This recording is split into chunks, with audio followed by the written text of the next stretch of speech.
Jika Anda terlalu berpikir datar, berpikir rata-rata, Anda tidak akan mengenal sesungguhnya Anda sendiri itu siapa. Soft skills with me. Rekan-rekan sekalian, pada saat kita membahas soft skill adalah kemampuan non-teknis yang ada di setiap kita. Yang akan saya bawakan kali ini adalah bagaimana menjadi manusia merdeka. Langsung masuk ya ke materi. Semua awalnya adalah firman atau kata. Itu adalah apa yang disampaikan dari Yang Maha Kuasa, lalu terjadilah semua ini.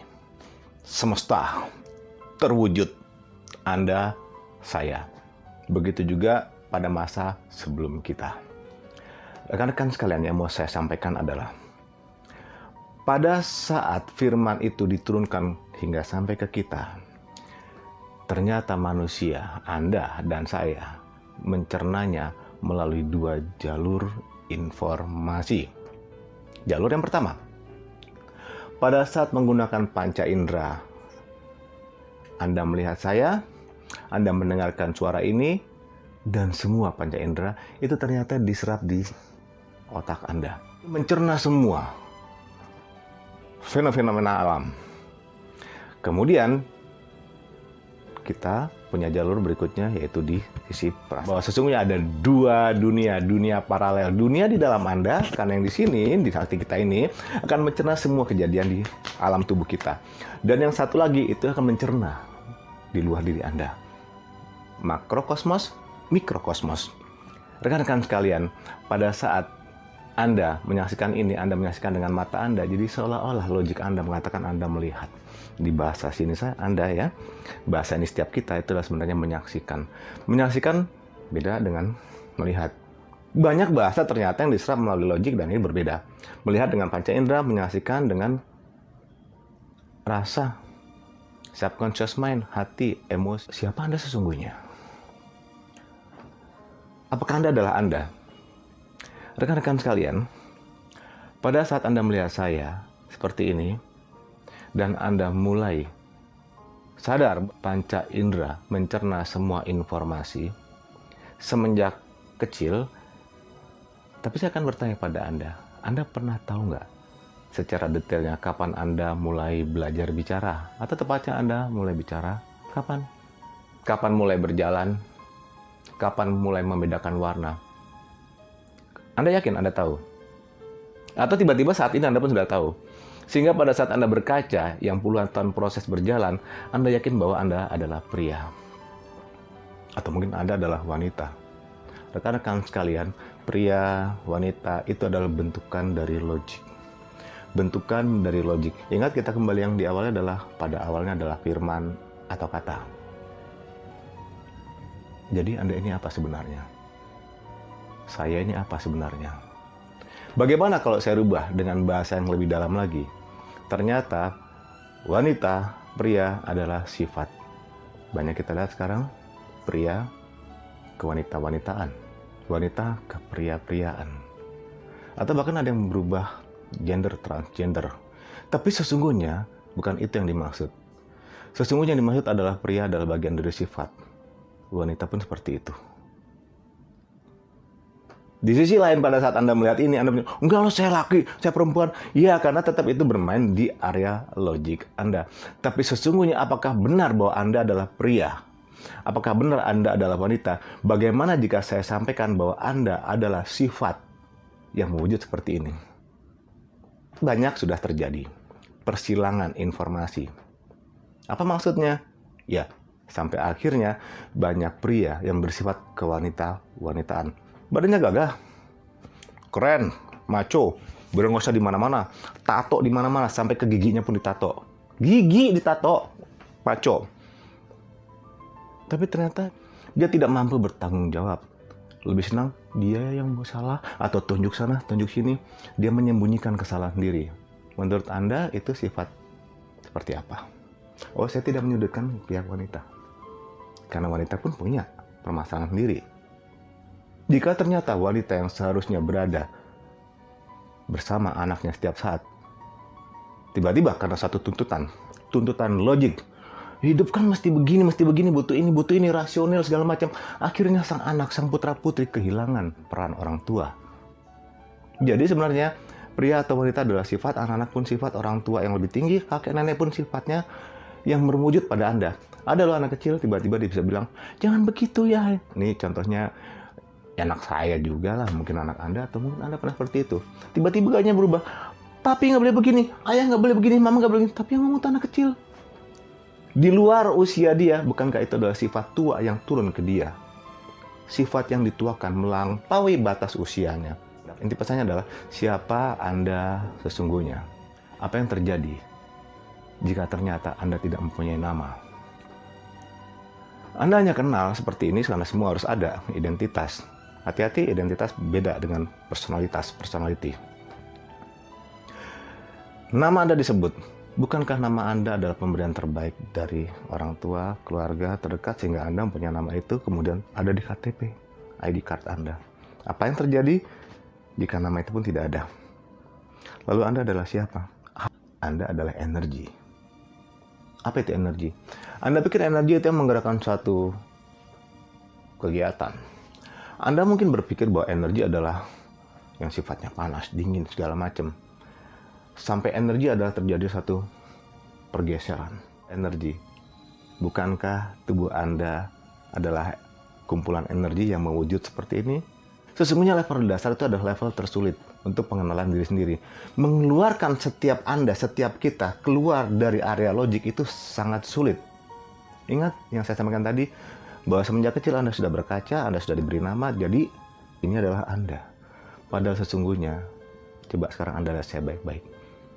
Apa yang terjadi pada saat Anda melihat saya lalu mendelete semua aksesoris yang di tubuh saya? Ayo. Ya itu di-delete juga. Semua rambut, semua bulu dihilangkan. Iya, yang itu dihilangin juga. Kelihatannya apa? Apa seperti tuyul? Atau kelihatan wow? Nanti dulu. Hindari jauh-jauh persepsi itu. Ya. Bagaimana jika kulit pun di-delete, dihilangkan? Ada bulu-bulunya loh, bulu-bulu ikut hilang semua. Kalau ada bulunya. Udah? Lalu apa yang kelihatan teman-teman? Udah mulai ada terlihat daging, ada ototnya segala macam.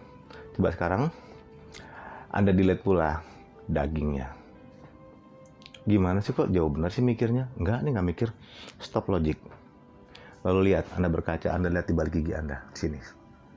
Anda lihat ada tulang segala macam. Oke? Udah. Benarkah bahwa nanti pun semuanya bisa menghilang, teman-teman?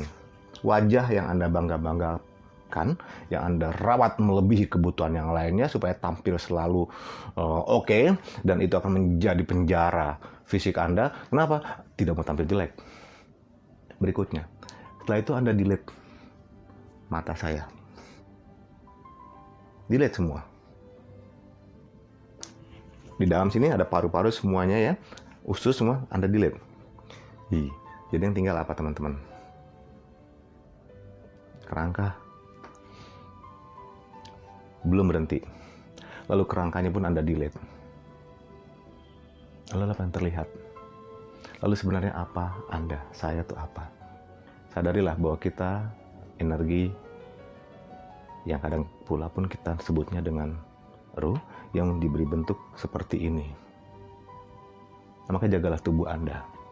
Rawat tubuh Anda. Jaga organ Anda. Supaya ruh itu tetap bersama Anda. Kita akan bahas di lain kesempatan bahwa ternyata banyak orang yang menginginkan hidupnya selesai. Kenapa? Ya setelah pensiun, setelah merasa tua, lalu dia siap untuk selesai. Belum tentu tugas belum selesai. Kenapa Anda menentukan sendiri kapan Anda ingin selesai? No, izinkan selama masih punya kesempatan ada di dunia ini, berikanlah yang terbaik. Seandainya saya analogikan bahwa energi adalah berwarna, tiba-tiba kepala Anda, logik Anda pun akan bilang, warna adalah begini, hijau begini. Itu satu kesepakatan bersama teman-teman. Saya nggak bisa bilang itu hijau, tempat lain bilang itu hijau, sana bilangnya green. Tapi itu, contoh saya juga nggak bisa bilang itu bahwa itu hitam, di sana birong, sana hidung, di sana black. Tapi itu udah kesepakatan bersama.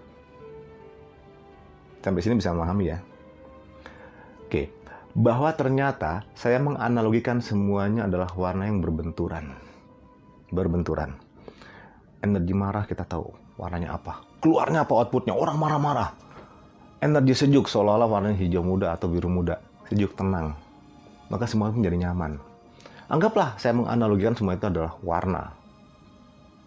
Ingat di awalnya, pada awalnya adalah firman atau kata.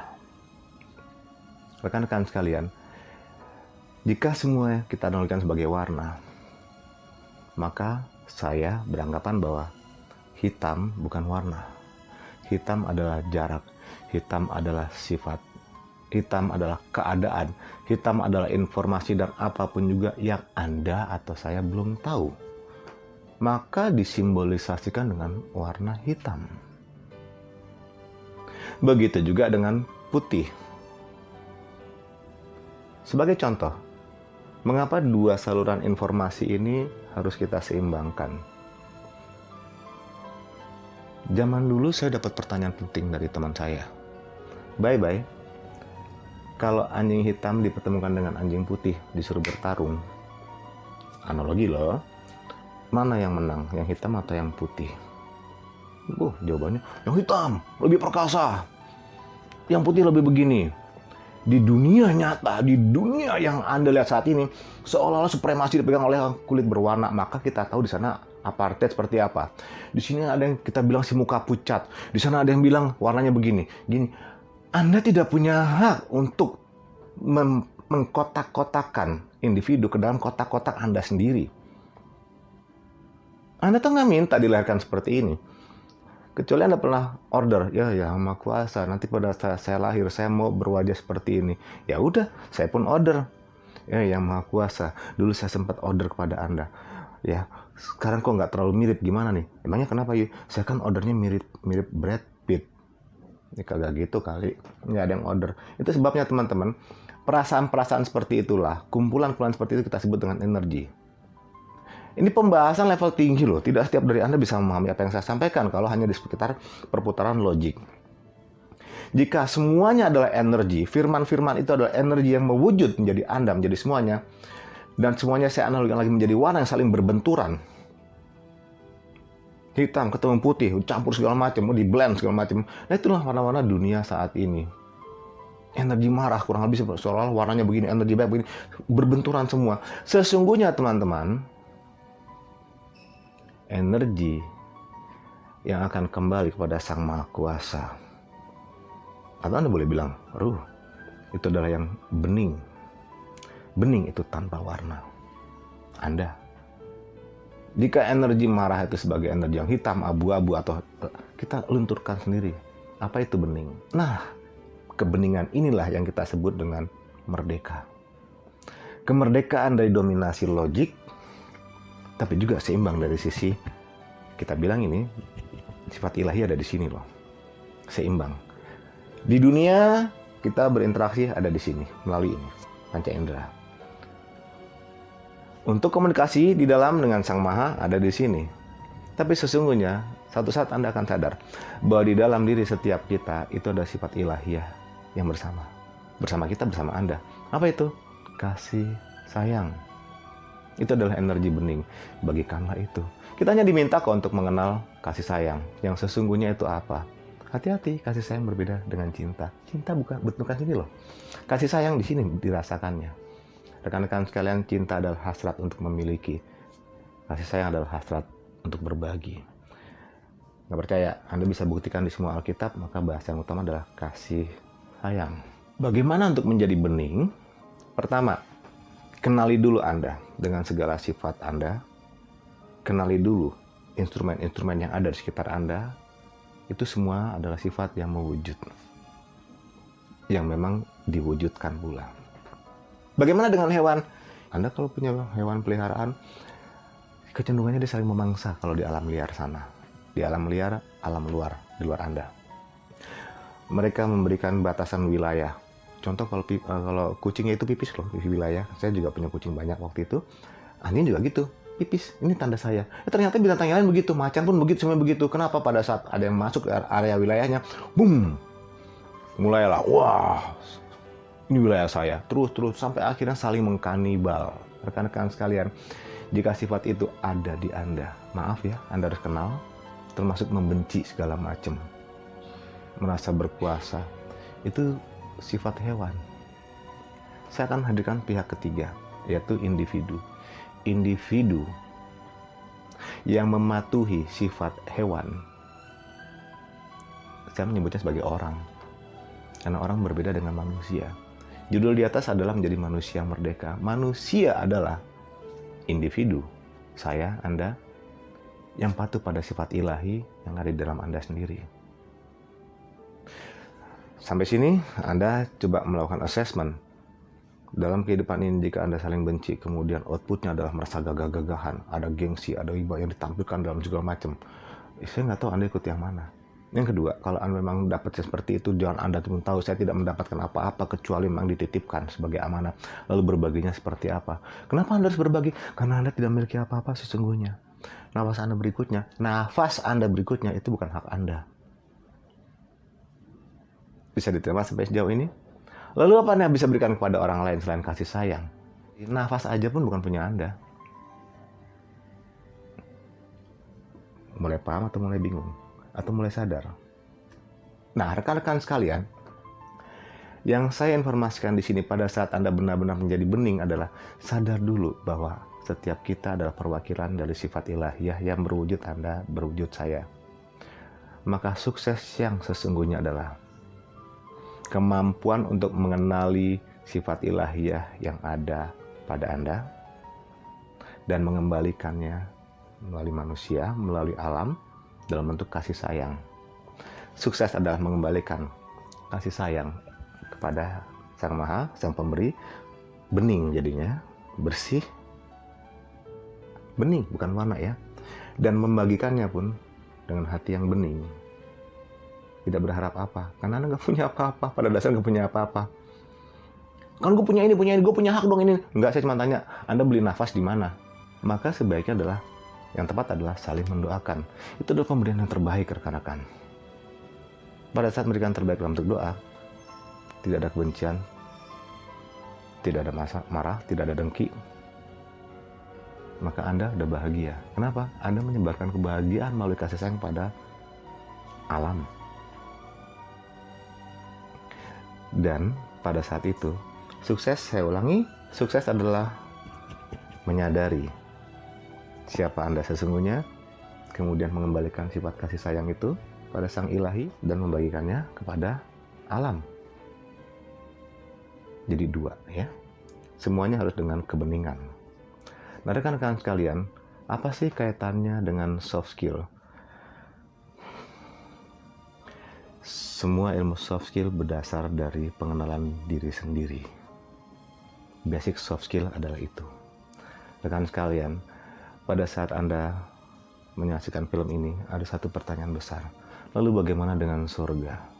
Karena seolah-olah semua konflik di dunia ini sepertinya merebutkan tiket surga. Seperti yang saling berlomba-lomba punya hak untuk surga. Surga itu apa? Surga itu apa dan bagaimana? Ingat, pada awalnya adalah firman. Jangan-jangan surga atau neraka atau yang lainnya itu dicerna secara logik bahwa surga itu seperti ini, seperti ini, seperti ini. Coba Anda pertimbangkan kembali. Di dalam Alkitab apapun kalau Anda selami lebih dalam, bahasa firman yang maha kuasa itu benar-benar disesuaikan dengan kadar logika manusia.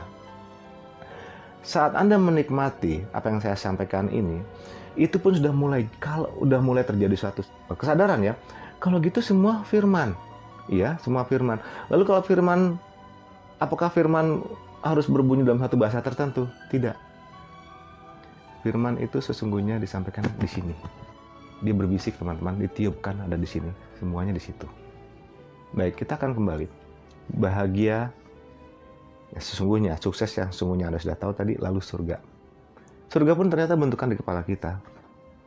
Kita pada saat kita bicara surga nanti, ya nanti sebagian dari kita, sebagian besar, kalau Anda kembali ke Alkitab, maka kita mengimani dan mengamini adanya surga sebagai satu tempat. Tapi itu nanti. Bagaimana dengan yang sekarang? Ternyata yang saat ini pun adalah surga, teman-teman. Anda hanya diminta menyadari, berbagi kasih sayang, minimal senyum, saling mendoakan yang lainnya, maka Anda bisa menciptakan surga di dunia ini. Nggak perlu harus rebutan, nggak perlu harus mengklaim. Berikanlah yang terbaik dengan cara yang juga baik dan benar. Rekan-rekan sekalian, surga bukan komoditas untuk saling beradu pengaruh. Lalu bagaimana dengan neraka? Neraka mah gampang, beneran gampang. Nggak usah Anda berlomba-lomba mencari neraka, ya. Nggak usah, ya. Gampang. Anda ciptakan neraka sendiri. Saya jamin Anda pasti berhasil. Step pertama, Anda di antrian, Anda selak antrian. Dah. Minimal itu. Mau antrian kendaraan lalu lintas, antrian bioskop, antrian belanja, coba aja Anda lewat. Nggak usah ngomong.